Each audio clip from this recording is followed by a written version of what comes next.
pessoal, bem-vindos a mais um Papo de Negócio e hoje estamos aqui com Leandro Liberti, contador especialista em normas contábeis internacionais, com 10 anos de experiência em grandes empresas como Bradesco, Osram, KPMG, Hospital Alemão Oswaldo Cruz, nas áreas de contabilidade, controladoria e financeiro. E agora está com um novo projeto do Fala Empresarial que traz conhecimentos dessas grandes empresas para as PMEs. Fala, Leandro, tudo bem? Bem-vindo. Tudo bem, e você? Muito ótimo. obrigado pelo convite, estou muito feliz de estar aqui com você. Espero que seja uma conversa produtiva, que a gente consiga compartilhar um pouco dos nossos conhecimentos de trabalho que vivenciamos. Legal. Hoje a gente vai contar um pouquinho sobre sua história, sobre seus projetos. Então conta como tudo começou, como você entrou na área de contabilidade, como que te levou a esse caminho, como é que foi essa trilha aí até você chegar nos dias de hoje. Ah, legal. Bom, eu comecei a trabalhar cedo, comecei como menor aprendiz e o meu primeiro contato com finanças foi aí, porque semanalmente nesse projeto de menor aprendiz tínhamos diversos cursos. E foi o meu primeiro contato com matemática financeira, contabilidade, economia, e foi aí que eu decidi que eu ia começar a estudar contabilidade. Porque eu achei muito interessante essa questão de como uma empresa funciona, como tudo o que acontece na empresa é convertido em finanças, em dinheiro. E eu comecei a estudar contabilidade e minha primeira experiência foi na Osram, trabalhando já na área de controladoria. Então ali foi meu primeiro contato com orçamento empresarial, controle de despesas. E eu trabalhei ali por um ano e em seguida eu tive a oportunidade de trabalhar na KPMG. A KPMG, para quem conhece, é uma Big Four e ela é famosa pelo conhecimento que dá para os funcionários, porque cada oportunidade que tem lá dentro é muito interessante. Então eu passei dentro de uma só empresa, passei por diversas empresas, trabalhando em diversos projetos diferentes, elaborando demonstrações financeiras, trabalhando com análise de novas normas contábeis, visando o impacto que essa nova norma traria, inclusive implementando elas. Participei de um projeto bem grande de aquisição de empresas. A Cerati, aqui do Brasil, a Cerati de mortadela, sabe? Uhum. Ela foi vendida para uma empresa americana. Então, meu último projeto na KPMG foi esse.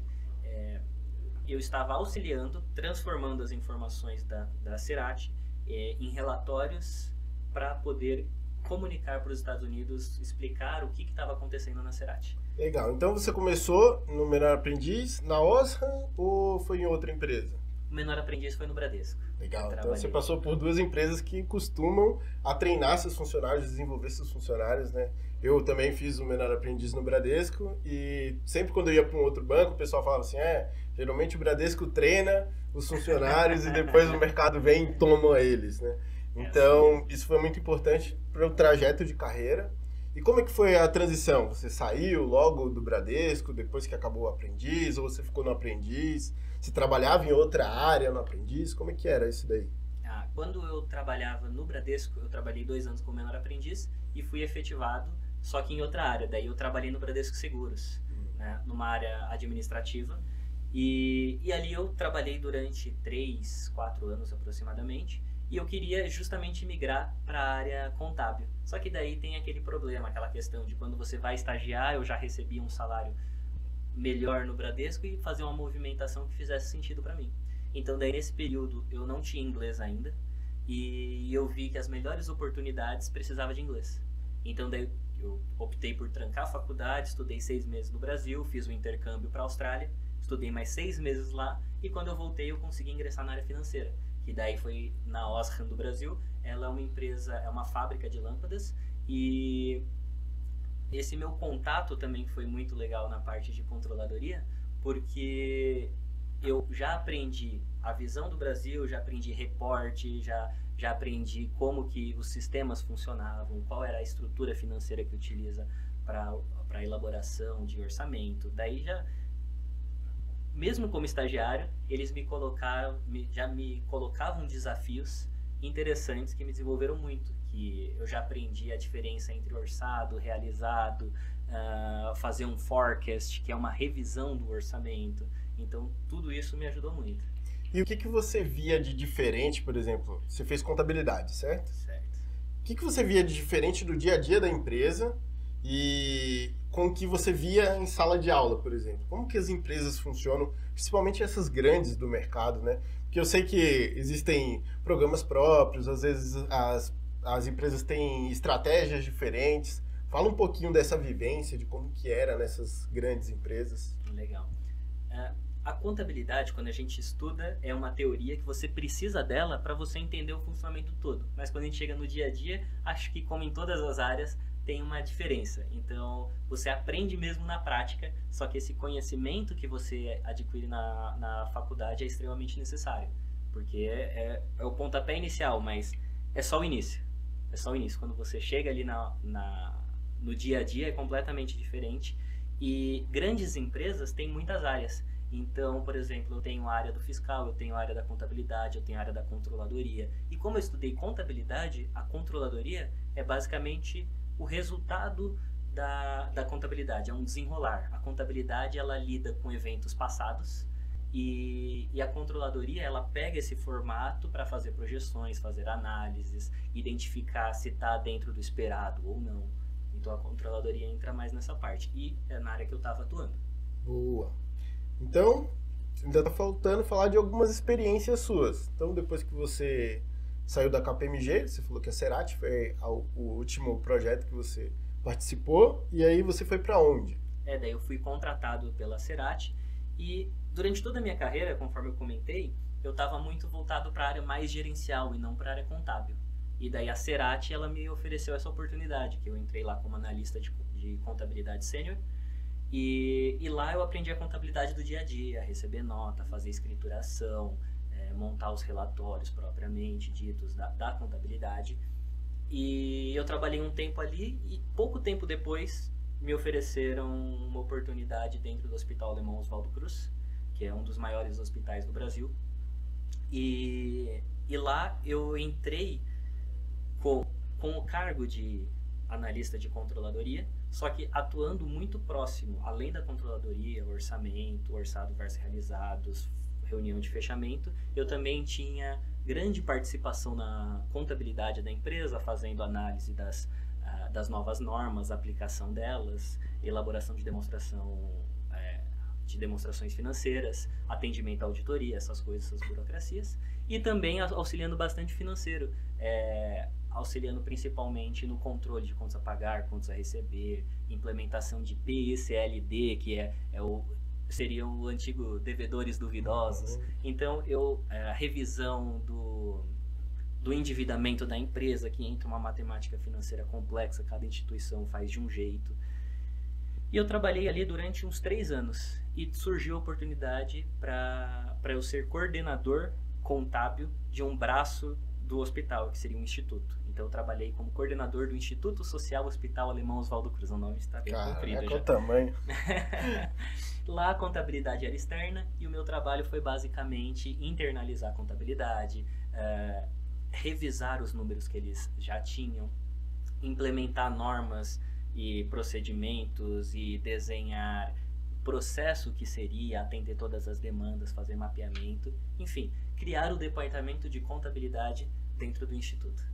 Legal, então você teve, né, uma trilha de conhecimento muito grande até chegar à coordenação, trabalhou com muitas pessoas diferentes, culturas diferentes, né? A gente estava falando aqui do Bradesco, que a gente sabe que é uma empresa mais tradicionalista, que tem a cultura mais engessada. Pelo que eu entendi, nessa última você já tinha mais versatilidade e conseguia atuar em várias áreas. Eu também dou aula de contabilidade, né, em escolas profissionalizantes e sempre falo para os meus alunos da importância da comunicação entre as áreas. Como a área de finanças tem que estar linkada com a área de contabilidade, linkada com o administrativo, para as áreas fluírem bem, que a empresa é como se fosse um corpo, né? Se o rim não funciona direito, aí a cabeça dói. Se a cabeça não funciona direito, os pés não respondem. Então é muito importante essas áreas estarem todas conectadas e a contabilidade é aquela que acaba servindo todas elas. Então os relatórios, os balanços, o fluxo de caixa é muito importante para municiar todas as outras áreas da empresa e trazer informações para a tomada de decisões. Então eu queria que você falasse um pouquinho sobre as suas experiências com esses relatórios, essas ferramentas, o que agrega.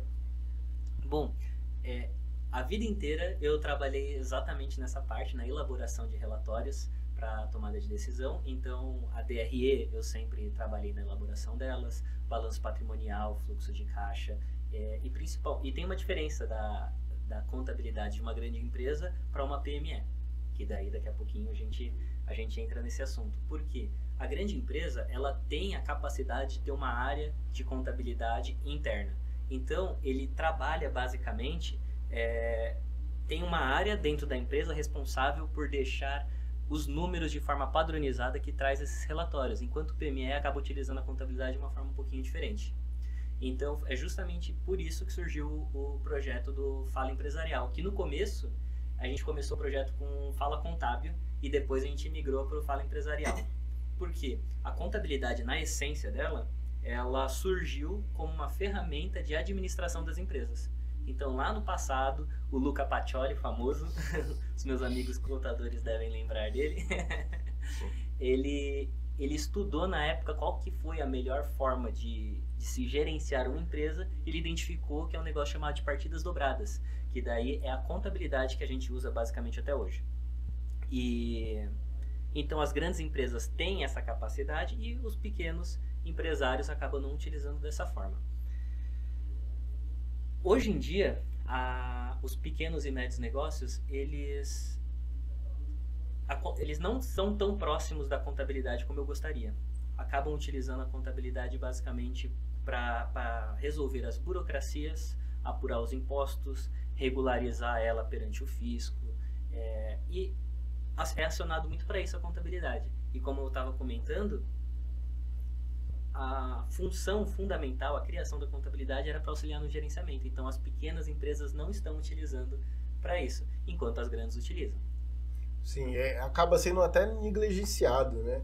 A contabilidade às vezes funciona como departamento pessoal, né? É verdade. Só burocracia, e poderia ser utilizada para tanta ferramenta boa. E geralmente os empreendedores não sabem nem o que pedir.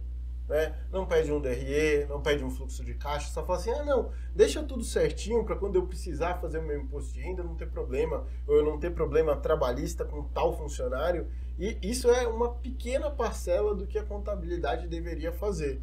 E tem gente ganhando dinheiro com esses serviços, né? Sim. E cobra caro. Né? Exatamente. E por isso que se distancia, porque a contabilidade, eles têm a capacidade de fornecer esses relatórios como ferramenta para tomada de decisão. Só que acontece que o pequeno empresário nem sempre tem esse caixa disponível para solicitar esse serviço. Então, você pode pedir, talvez eles queiram cobrar um pouquinho mais, mas é extremamente necessário. Então, eu com o Fala Empresarial, o que eu trago são ferramentas, não para substituir, mas que seja o primeiro passo para organizar o financeiro, porque a ideia é essa do Fala. A gente entende como que a empresa está, daí a gente vai organizar o financeiro dela, a gente organiza fluxo de caixa, a gente revisa o preço dos produtos e serviços que estão prestando, a gente trabalha com orçamento, então a gente já tem o financeiro inteiro bem organizado. E quando isso acontece, o próximo passo é puxar a contabilidade para um pouco mais próximo, porque daí sua empresa já vai estar com um pouco mais de caixa, consegue investir, consegue talvez até trazer um funcionário para dentro para cuidar dessa contabilidade no primeiro momento. E trazer esses relatórios oficiais, que daí é a DRE, é o balanço patrimonial, é o fluxo de caixa no modelo indireto, são as demonstrações financeiras completas. Então, e por que isso é importante? Porque o mundo fala uma língua só. Dinheiro. Exatamente. Mas além do dinheiro, é a minha especialidade. Que eu sou formado, além de contador, eu sou especialista em IFRS, que são as normas contábeis internacionais. Porque o mundo busca um padrão para entender as finanças, para existir um negócio que a gente chama de comparabilidade. Se você vai para o mercado investir numa empresa, como você sabe se você vai investir na empresa A ou B? Geralmente eu vejo o balanço dela e algumas empresas específicas eu olho quanto que ela vende, qual o faturamento, né, quais são os players. E aí eu tento ver quem são os concorrentes dela, para ver se ela está se destacando. Exatamente. E como você sabe que ela está se destacando? Você vai comparar com empresas parecidas. E como existem essas regras internacionais, essas normas internacionais, todas elas conversam, falam na mesma língua. Então eu consigo comparar faturamento com faturamento, custo com custo, despesa com despesa, porque está todo mundo falando a mesma língua.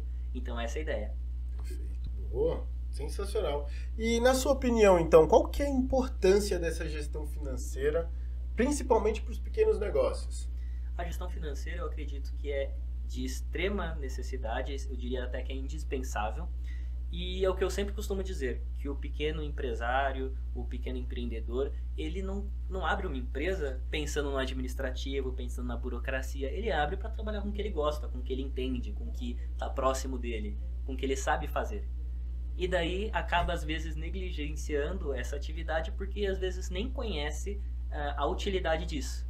Só que se ele quer crescer, ele precisa conhecer a função disso. Sim, tem um dado muito alarmante, né, que é as pequenas empresas acabam fechando entre 3 e 5 anos no Brasil. Então, Sim. é muito comum você ir em uma lojinha ali de roupa ou na lojinha da moça ali que vende bolo e aí você gosta muito daquele produto, mas daqui a 2, 3 anos ela não sobrevive, né, não consegue entender. Mas você sabe que o produto era bom, o atendimento era bom, geralmente o que falta é obviamente, a gestão financeira e é a gestão estratégica, saber como lidar com o dinheiro, como precificar um produto, como fazer uma promoção. E eu acho que isso são ferramentas que você entende bastante e tem bastante ferramenta para apresentar para a gente. Isso mesmo. O que eu vejo quando a gente vai no mercado que eu digo nas empresas, eu vejo muito um controle que eles chamam que é o fluxo de caixa deles, que funciona assim. Normalmente uma planilha Excel, eu tenho o saldo do banco naquele dia, eu tenho a expectativa de quanto ele vai entrar durante ao decorrer do dia e as contas que ele pretende pagar também naquele dia. Isso é um fluxo de caixa? É, porque eu tenho ali saldo inicial, movimentação, entradas, saídas e saldo final, e vai fechar com caixa, vai. Só que não traz informações adicionais para ajudar na tomada de decisão. Então, por isso, um dos primeiros passos que a minha consultoria faz é trazer o fluxo de caixa de uma maneira simples do empreendedor preencher e controlar, com a finalidade de organizar o financeiro para ele entender como a empresa dele funciona. E como funciona um fluxo de caixa? Ele precisa realmente do saldo inicial, só que daí, de forma estruturada, a gente vai apresentar quais são as receitas que o negócio tem. Abaixo a gente vai tirar os custos dela, vai tirar as despesas variáveis e a gente encontra a margem de contribuição, que é uma informação muito importante que muitas vezes os empreendedores não conhecem. A margem de contribuição, ela é basicamente o quanto a sua empresa produz em determinado período para pagar as suas despesas fixas. Então daí eu encontro a margem de contribuição, eu vou tirar minhas despesas fixas e vou identificar qual é a lucratividade do seu negócio. Então, qual é o seu resultado operacional, certo? Então, e além disso, ainda tem a continuação do relatório. Embaixo a gente consegue identificar quais são os investimentos, porque as empresas elas precisam reinvestir no negócio. Então, daí não é uma classificação junto com despesa fixa, com custo, porque eu estou reinvestindo. Então, eu tenho ali destacado qual é o investimento e para finalizar o relatório a gente tem também o resultado financeiro da empresa. Porque as movimentações financeiras nem sempre estão relacionadas ao operacional. O que eu quero dizer com isso? Se eu vou lá no banco, eu pego o empréstimo, entrou dinheiro no meu caixa, só que não é receita. É um empréstimo. Isso é uma operação financeira. Então eu classifico ela separadamente para eu conseguir analisar. A operação, ela é lucrativa? Ela traz resultado?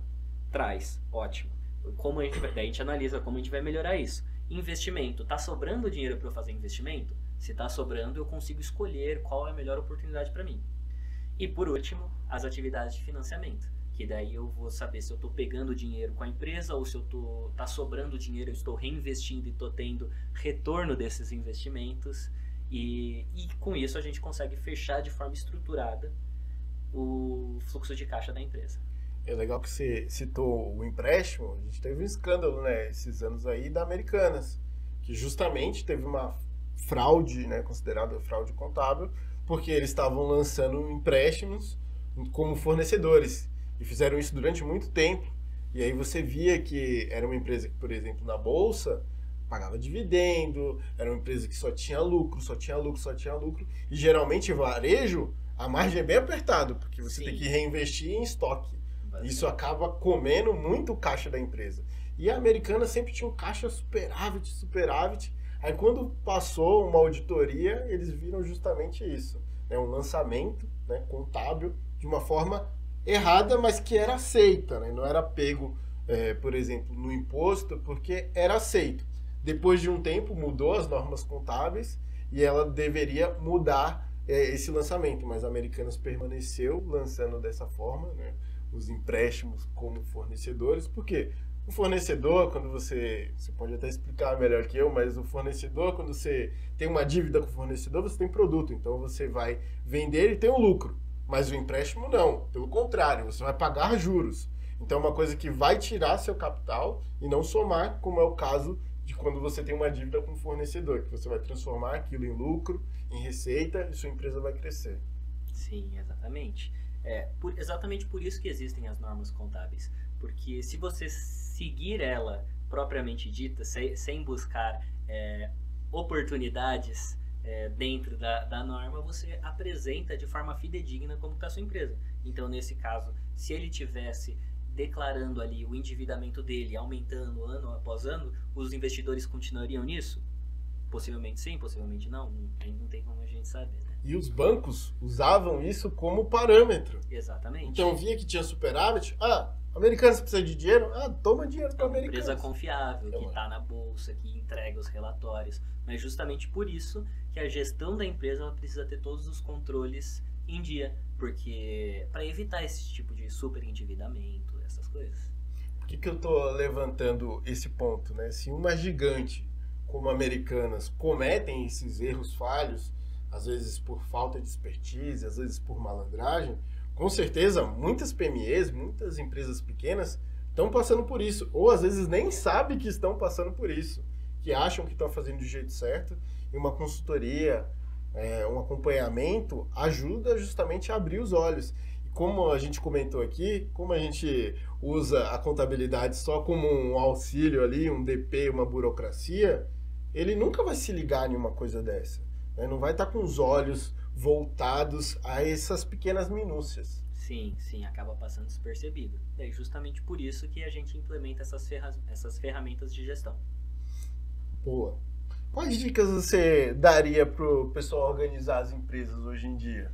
Bom, falar como que a gente começa. A primeira dica, em todo lugar que você olha, eles dão, mas daí eu vou tentar entrar um pouquinho mais a fundo, mostrando exatamente como fazer.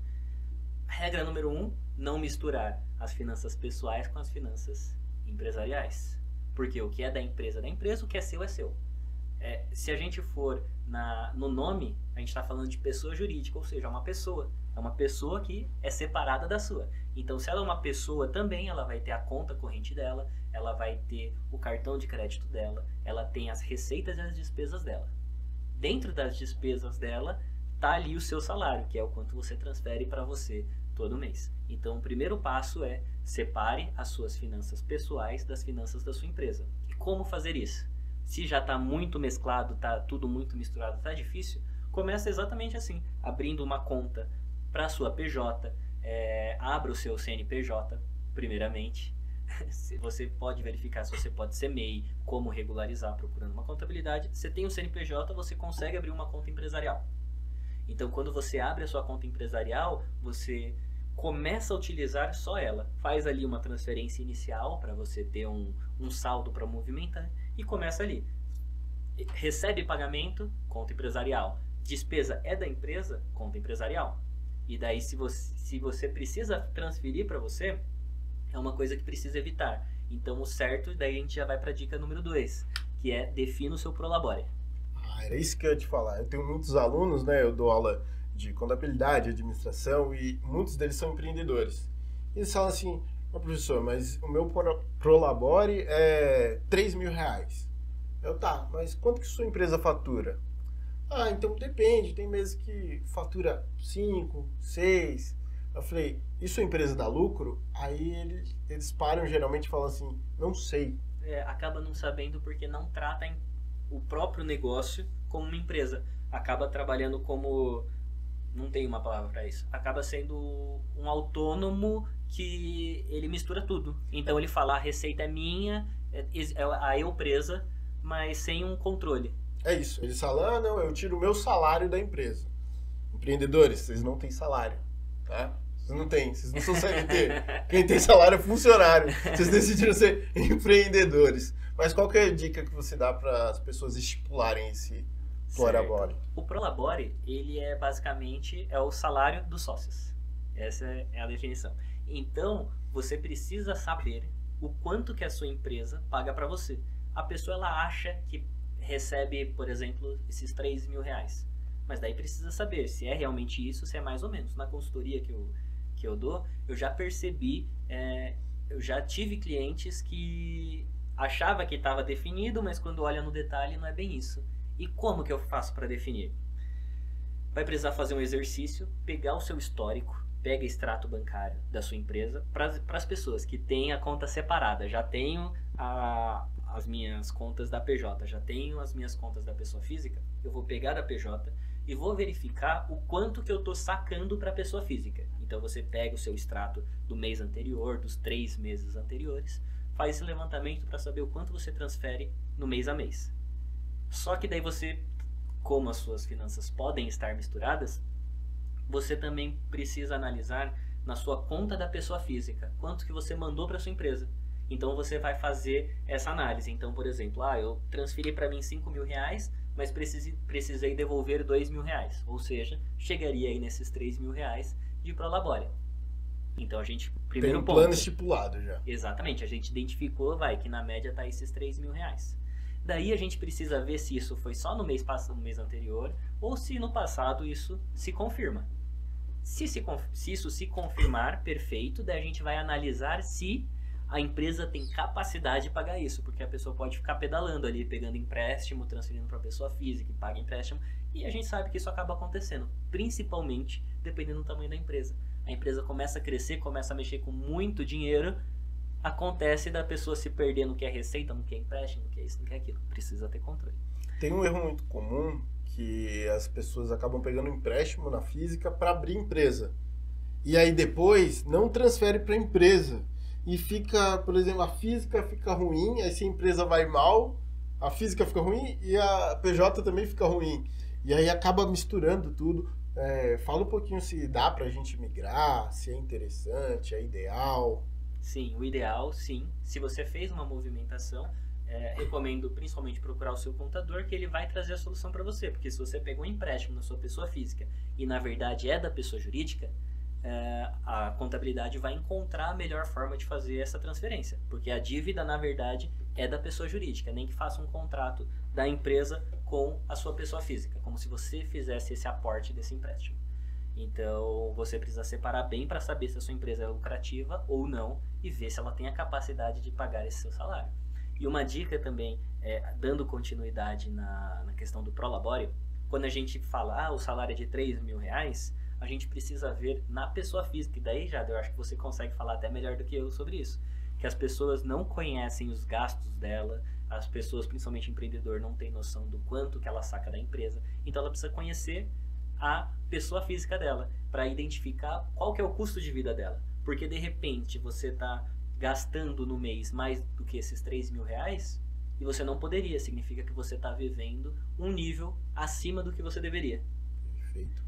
Então, para você que está com essa dificuldade aí e gostaria de ter o controle das suas finanças, eu desenvolvi um curso de educação financeira onde eu ensino, as pessoas a planejar, controlar, ver quais são esses gastos, colocar em uma planilha. Tem uma planilha que eu forneço para todos os meus alunos para controlar esses gastos, para você saber realmente aonde que está indo o seu dinheiro, onde está indo o seu salário. Tem gente que fala assim, chegou o meu pagamento e o dinheiro já sumiu da minha conta. Isso é horrível, pessoal.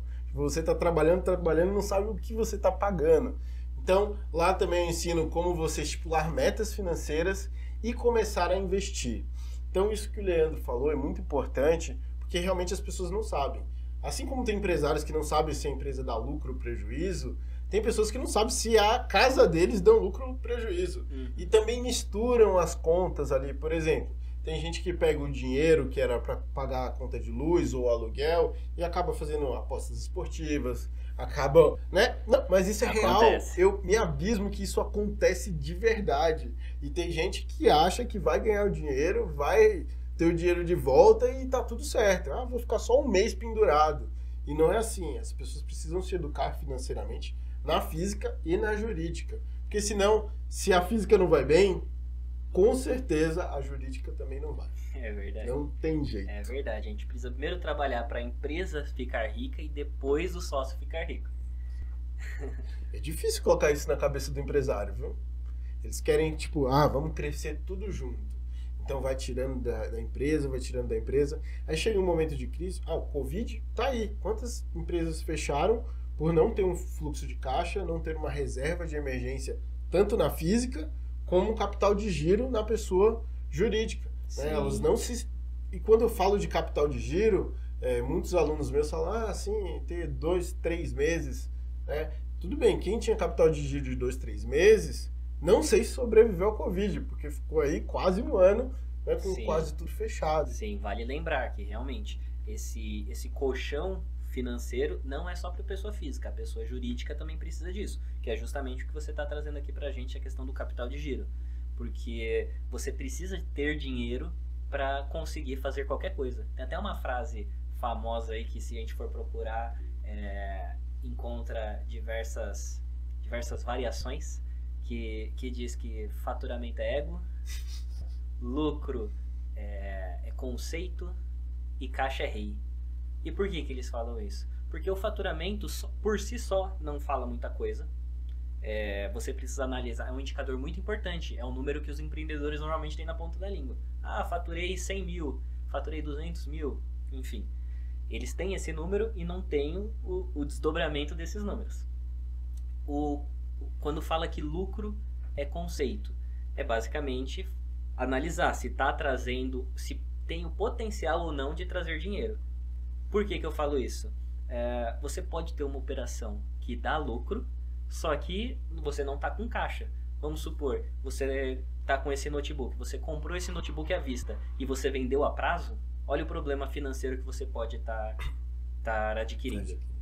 Você teve uma saída de caixa ali de 5 mil reais à vista e você vendeu a prazo para receber em 12 meses. Então você comprou por 5, vendeu por 7, só que você vendeu parcelado.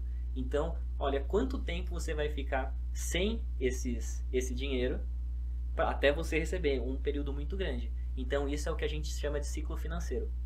Então a gente precisa analisar para que essa gestão faça sentido. Então, para você comprar à vista e vender a prazo, que nem sempre essa é a melhor opção, claro que não, mas você precisa nesse meio do caminho ter um dinheiro para gerenciar isso. E por isso que a gente fala que o caixa é rei. Que quem tem dinheiro em caixa tem melhores oportunidades. Então, por mais que a empresa esteja num momento que não está dando lucro, o caixa vai te trazer novas oportunidades. Sim, às vezes adquirir produtos com preço melhor, né? Às vezes investir em uma outra forma de ganhar dinheiro, às vezes trazer um novo serviço e produto que os concorrentes não tenham, que te abre espaço, né, estratégico no mercado.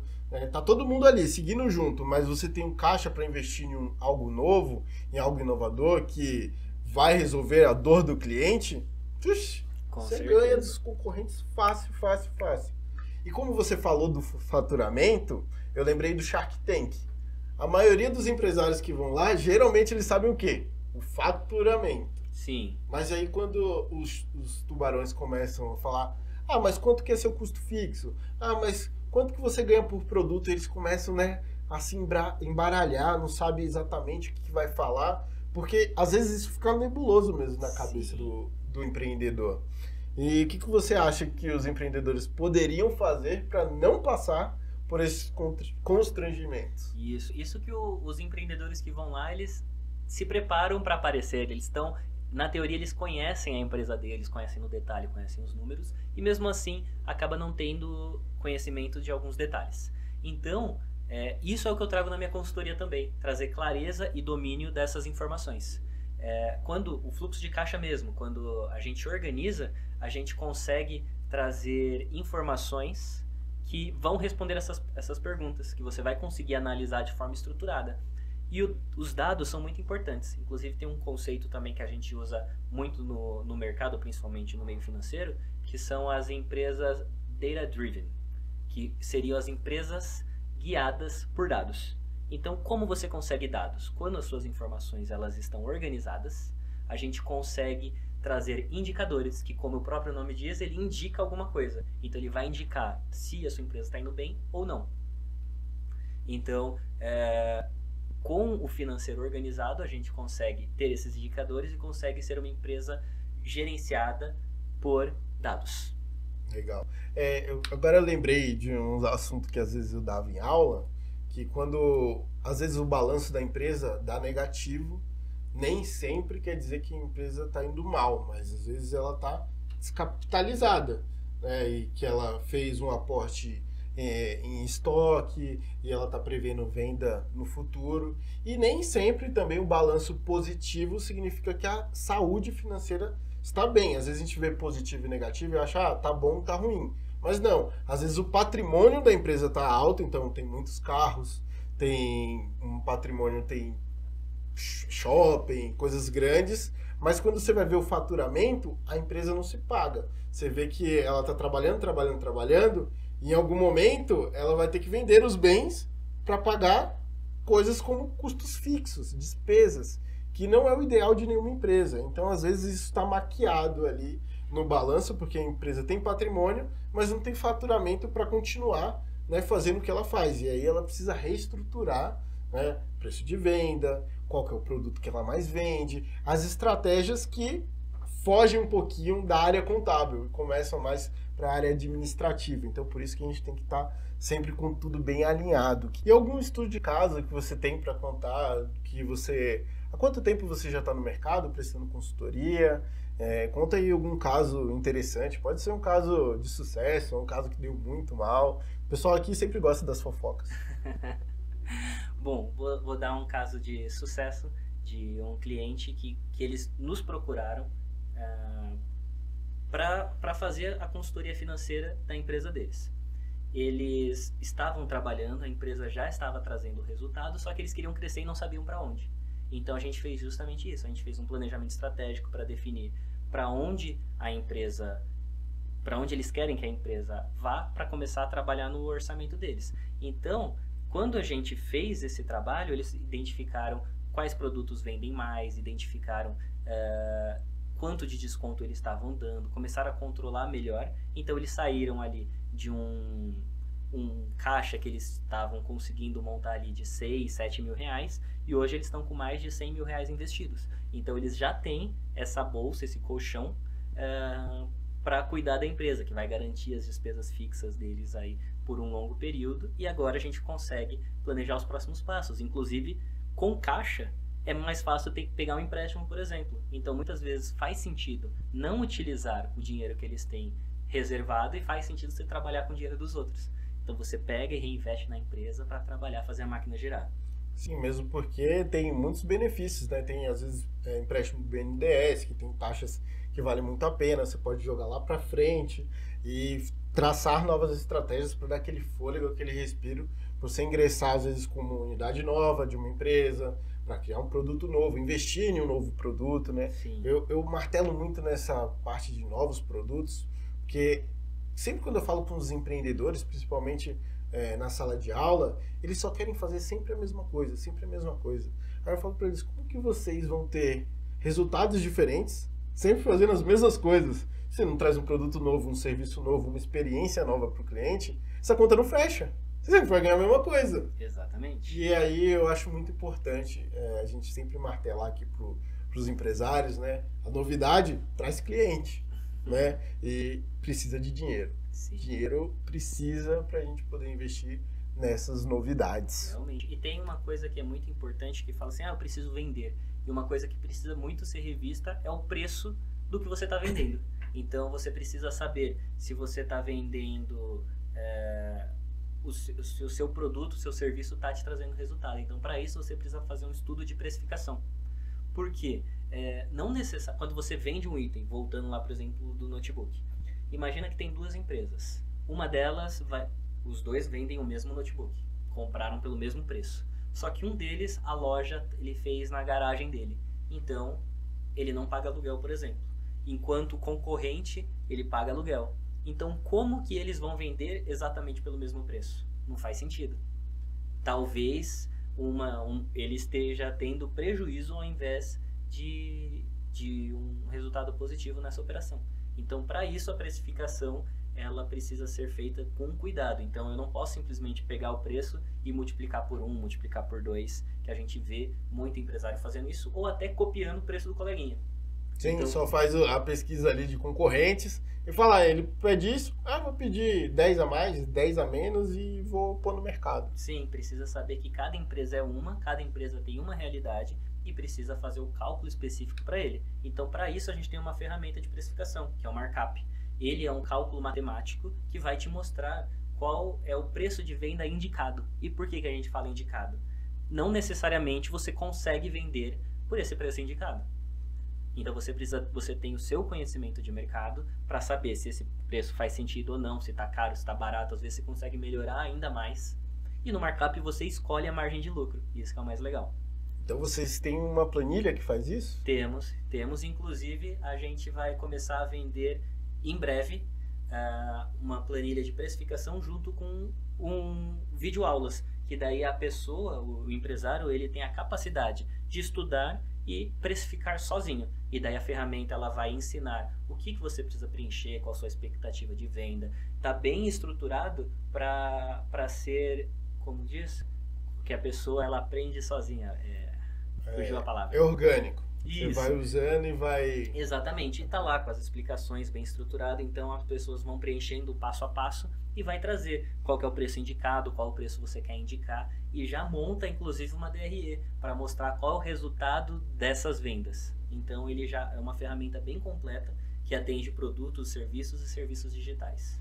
Legal, você que é meu aluno e fica reclamando quando eu fico explicando como faz o preço de venda, como faz o markup, porque eu ensino a fazer isso na unha. Sim. Né? E não é fácil, não é uma conta tão simples assim e precisa ter tempo. Imagina você fazer isso para todos os produtos, isso. Quanto tempo não vai demandar. Às vezes você é o CEO, mas você atende o cliente, você vai lá no fornecedor buscar e você não tem tempo mesmo de sentar e fazer esses cálculos na mão. Né? Então a planilha poderia trazer quanto que custa a sua hora, CEO. É isso que você tem que colocar no papel. Então aqui a gente tem uma ferramenta, um serviço que com certeza pode ajudar muitos empreendedores que estão com essa dificuldade. Tá? Isso não exclui vocês de fazerem o meu curso e aprender a fazer isso, tá? Porque até é importante a gente saber fazer as coisas, até para a gente delegar, para a gente questionar. Então é sempre importante a gente ter o conhecimento. Mas se eu tenho ferramentas que vai me ajudar a otimizar meu tempo, principalmente um empresário que é multitarefas, é importante a gente ter. Exatamente. E entra nessa questão também, por exemplo, eu tenho diversos produtos, como que eu trato cada um, como que eu vou estruturar. Então, esse arquivo ele já está estruturado para você conseguir fazer em massa. Você consegue fazer diversos produtos, diversos cenários, vendas por canais diferentes, porque você precisa pensar, uma coisa que eu já vi também, são lojas que vendem no mesmo preço na loja física e usam o mesmo preço vendendo, por exemplo, no Marketplace, o Mercado Livre da vida. Mas o custo não é o mesmo. Exatamente. Então pode ser que não faça tanto sentido vender ou precisa vender um pouco mais caro e a pessoa não sabe. Então isso é o que a gente chama de canal de venda. Que se eu vendo na loja física é um canal, se eu vendo, sei lá, por telemarketing é um outro canal de venda, se eu vendo online é outro canal de venda e cada um tem o seu custo. Perfeito. Aula, hein? Hoje não foi só de contabilidade que a gente teve aula aqui, não. Administração, empreendedorismo. Tô gostando bastante do papo. Mas eu gostaria de saber a real, qual que é a diferença entre a contabilidade e a gestão financeira, né? As pessoas costumam a embolar muito esses dois assuntos. Sim, sim. Como comentei no começo, a contabilidade ela tá mais distante do que eu gostaria do pequeno empreendedor. Porque hoje, falando em PMEs, pequenas e médias empresas, o pequeno empreendedor usa a contabilidade para abrir empresa, para regularizar, para calcular, recolher impostos. E quando ele precisa de alguma coisa, ele pede uma declaração, alguma coisa assim para entregar para banco e tudo mais. O ideal é que a contabilidade esteja mais próxima do pequeno e médio empreendedor. Porque eles geram aquele relatório que é útil para tomada de decisão, que tem aquele conceito internacional que eu comentei. Enquanto financeiro, O que eu espero do financeiro de uma pequena e média empresa é que ele tenha a capacidade de cuidar do fluxo de caixa, que daí vai trazer o relatório importante para ele, com informações, você consegue tirar indicadores e tomar decisões baseadas nisso, em dados, tendo certeza das decisões que você está tomando.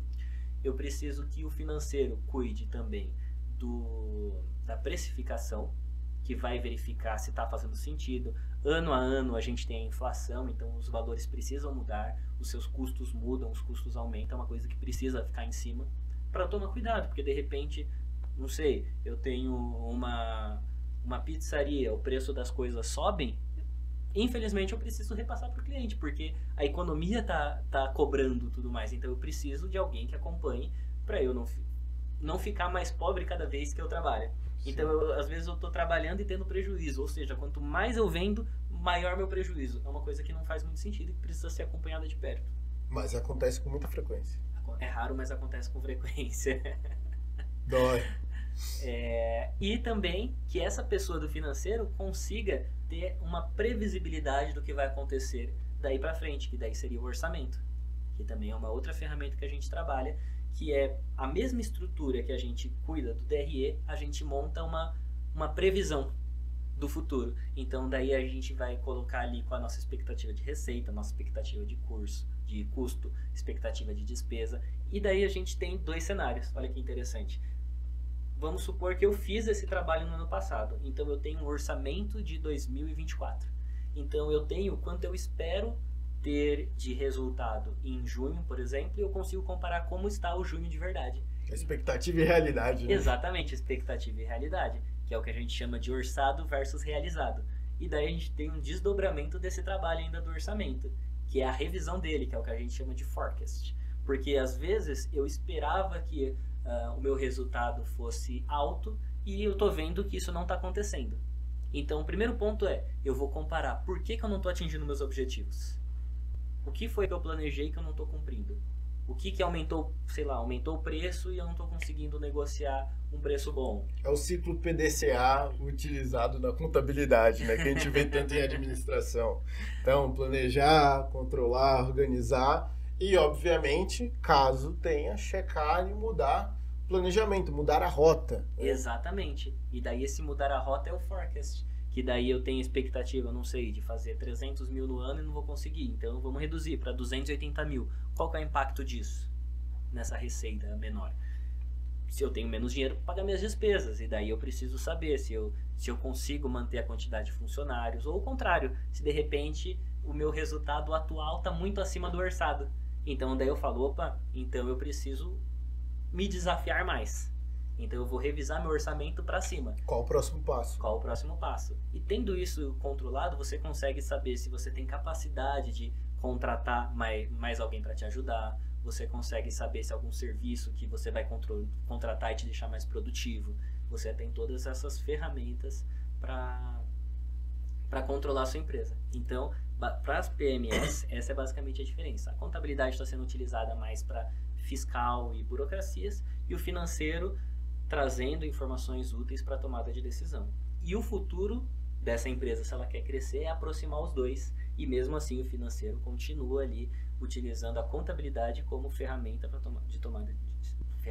tomada de decisões. Boa. Você falou um pouquinho do fluxo de caixa, mas qual que seria o fluxo de caixa ideal para as empresas e qual é o usual? Como que as empresas hoje em dia deixam o seu fluxo de caixa, na sua opinião? Pelo que eu vejo no mercado, as pessoas usam o fluxo de caixa de maneira simplificada, basicamente mostrando quanto que entrou e quanto que saiu naquele dia, e sem muitas informações. Às vezes até tem, falando, olha, eu paguei R$1.000 para fulano, paguei R$500 para outra pessoa, para outra empresa, e realmente, se você for buscar, você encontra isso no fluxo de caixa delas, só que não tem uma informação que ajuda em tomada de decisão. Então daí o fluxo de caixa ideal de uma empresa é que tenha a estrutura de um fluxo de caixa direto, que eu vou ter ali o resultado operacional, daí eu tenho receita, custo, despesa, encontro se minha operação está dando lucro ou prejuízo, eu tenho os meus investimentos e eu tenho as atividades de financiamento. Então esse é o fluxo de caixa ideal. Você falou aí sobre despesa. e durante as minhas aulas eu sempre tenho a dúvida de qual que é a diferença de despesa e custo e quais são as despesas fixas e variáveis. Se você puder explicar pra gente, acho que muita gente vai querer saber.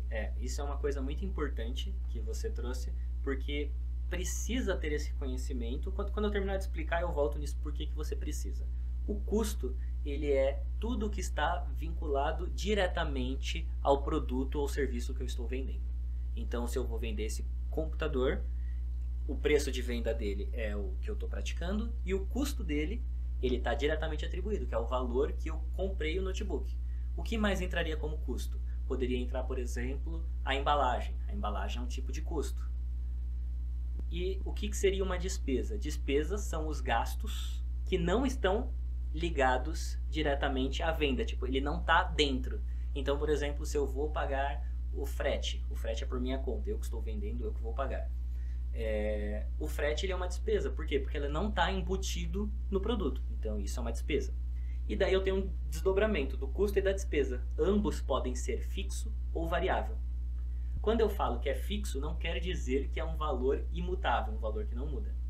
Ele quer dizer que ele acontece todos os meses. Então, por exemplo, o que pode ser um custo fixo? Deixa eu pensar aqui. O custo fixo. O custo fixo, nesse exemplo do computador, seria o próprio custo de aquisição. E o custo variável poderia ser... Deixa eu pensar. O exemplo não foi dos melhores. É porque é uma coisa que não tem tanta variação assim. Né? Um produto já acabado. Exatamente. Você já compra, já revende. Então, mas, por exemplo, uma produção de um bolo, por exemplo, você teria os custos de comprar o material. Sim, exatamente. Então, ovo, leite. Isso seria o custo variável dele. Exato. O custo e está dentro do variável, porque quanto mais eu vendo, mais eu produzo. O custo fixo normalmente é um pouco mais difícil de ter. Vamos dizer, por exemplo, numa escola. Uma escola, os professores fazem parte e ele é um custo fixo. Por quê? Porque o salário do professor não muda quanto mais ele trabalha. Claro que depende do tipo de escola, mas é um exemplo de custo fixo. Sim, aluguel, por exemplo. Então, o aluguel, ele é uma despesa. Por quê? Porque ele não está diretamente atribuído ao produto prestado. Para ter uma aula, eu não preciso ter um local. Perfeito. Certo? Então, daí por isso é uma despesa. Mas eu acho que não ficou muito claro, vou tentar explicar de novo. Eu tenho custo e despesa. O custo é diretamente atribuído ao produto que eu estou vendendo e a despesa não. E daí eles podem ser fixo ou variável. Ambos os dois. Então, quando ele é fixo, ele não quer dizer que ele tem exatamente o mesmo valor, mas que ele se repete. O aluguel é um que normalmente é fixo.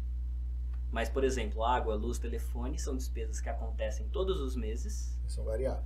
Mas eles oscilam. Oscilam, exato. Daí eu não diria que ele é variável. Agora, por exemplo, deixa eu ver uma despesa variável. A entrega. Se você tiver um motoboy para entregar, caso tenha um pedido. Exatamente. E daí ele é uma despesa, porque não está diretamente atribuído ao produto, mas ele é necessário para entregar. Então, ele é uma se não despesa. tiver, eu não pago. Uma pessoa... Exatamente. Exatamente. Acho que Quanto mais eu vendo, mais eu tenho esse gasto. Legal. E por que isso é importante? Quando, por exemplo, se eu preciso fazer uma redução de custos, eu preciso cortar gasto, não custos. Se eu mexo nas despesas, normalmente eu não mexo na qualidade do meu produto. Enquanto, normalmente, se eu mexo no custo do produto, por exemplo, eu vou diminuir a qualidade de um dos meus produtos, o cliente ele vai perceber. Sim, então, isso impacta a venda. Exatamente. Então, por isso que é importante eu saber se eu estou falando de custo ou despesa. Outra coisa importante é, quando eu tenho essa informação, eu tiro receita, tiro custo variável e despesa variável, eu encontro a margem de contribuição. E daí tem um cálculo para chegar nesse indicador, que ele vai mostrar quanto que eu tenho de dinheiro para pagar toda a minha despesa fixa. E daí tem um cálculo muito importante, que é o break-even, que é o ponto de equilíbrio. Que daí eu consigo identificar qual é o mínimo que eu preciso vender para pagar as minhas despesas, para eu morrer no 0 a 0. Eu não tenho nem lucro e nem prejuízo. Isso é uma informação que é muito importante e não são todos os empreendedores que sabem. Boa.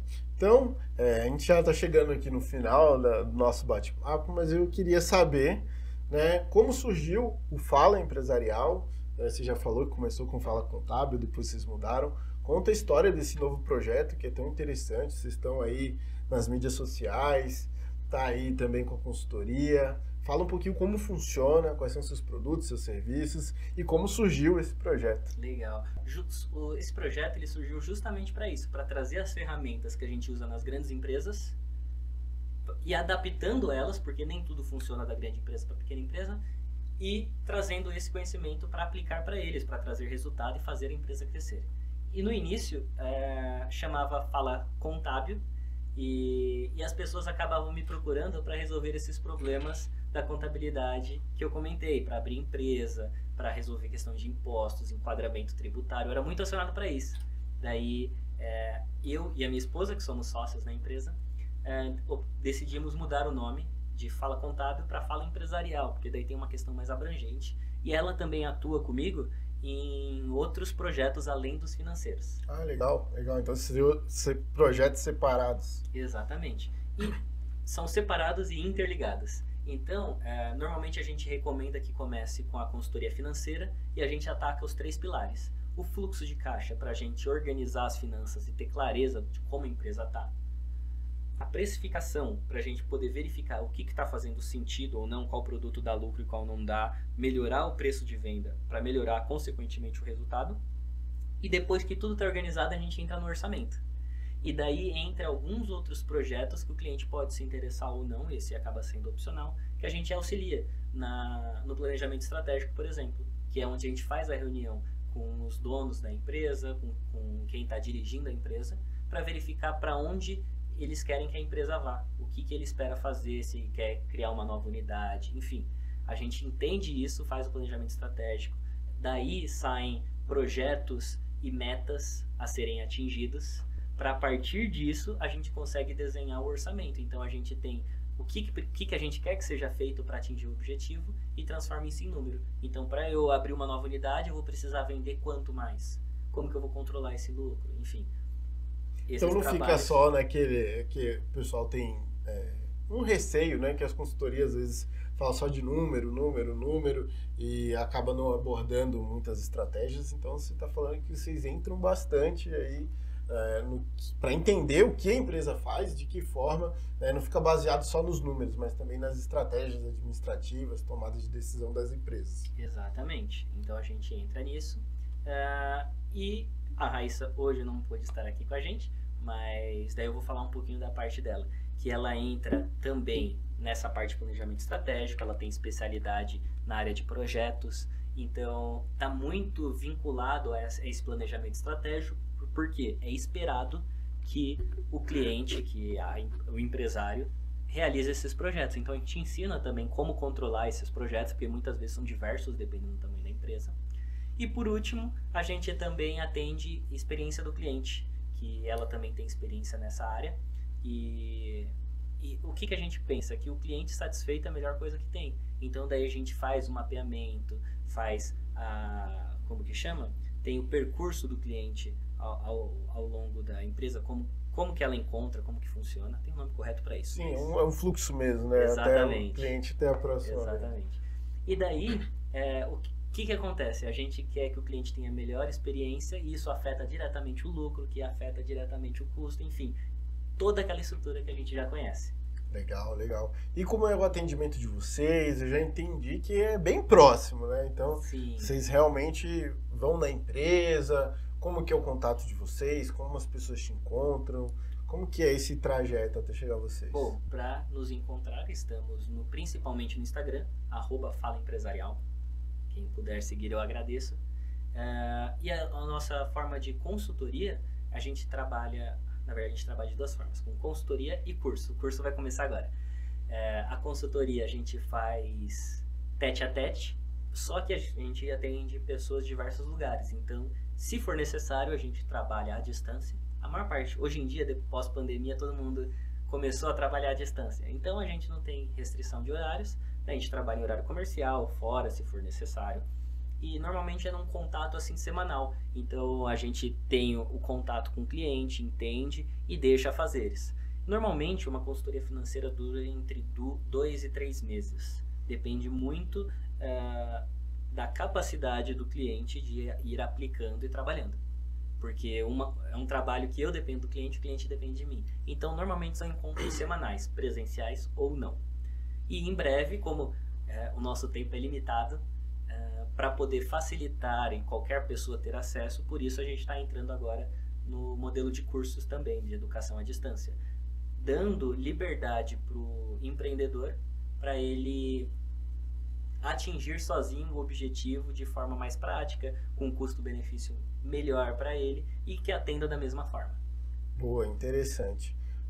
Ficou uma coisa aqui, da onde que saiu a ideia de montar esse projeto? Foi um cliente? Como é que foi que surgiu a ideia de montar o Fala, para chegar nisso que você já está se tornando tão grande?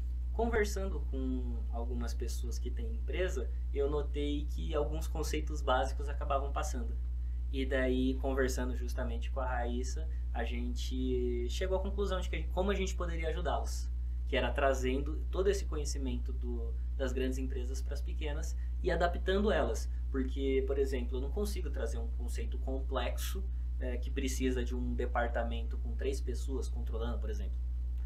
Posso estar sendo técnico demais, mas calcular IFRS 16, que é uma norma que trata de arrendamentos e aluguéis, enfim, como que eu vou trabalhar isso? Tem coisa que não se encaixa para pequena e média empresária. Porque assim, a gente precisa sempre pensar que a administração serve para a gente tornar a empresa melhor. A partir do momento que eu estiver gastando mais força e energia com a administração do que com o negócio, está errado. Então a gente quer simplificar para facilitar a vida do empresário, para ele conseguir ter mais lucro. Boa, perfeito. Lê, muito obrigado pelo papo, adorei. Vamos estar junto aí muitas e muitas vezes, com certeza. Espero ter você e a Raíssa aqui com a gente. Para encontrar eles então, pessoal, Fala Empresarial, eu vou deixar o link aqui na descrição, vou colocar as informações deles para quem quiser. Aqui, vocês já sabem, já ensinei no Instagram, no TikTok, no YouTube. Esse foi mais um Papo de Negócio. Espero que vocês tenham gostado. Gostaria de agradecer também aos nossos patrocinadores da Vox2U, que é nosso parceiro aqui com o estúdio do podcast. Então, você, se quer abrir o seu podcast, começar o seu podcast, bater um papo, criar conteúdos para a internet, entre em contato. Vou deixar o contato deles aqui também. Tá bom? E até o próximo. Valeu! Muito obrigado. Boa noite.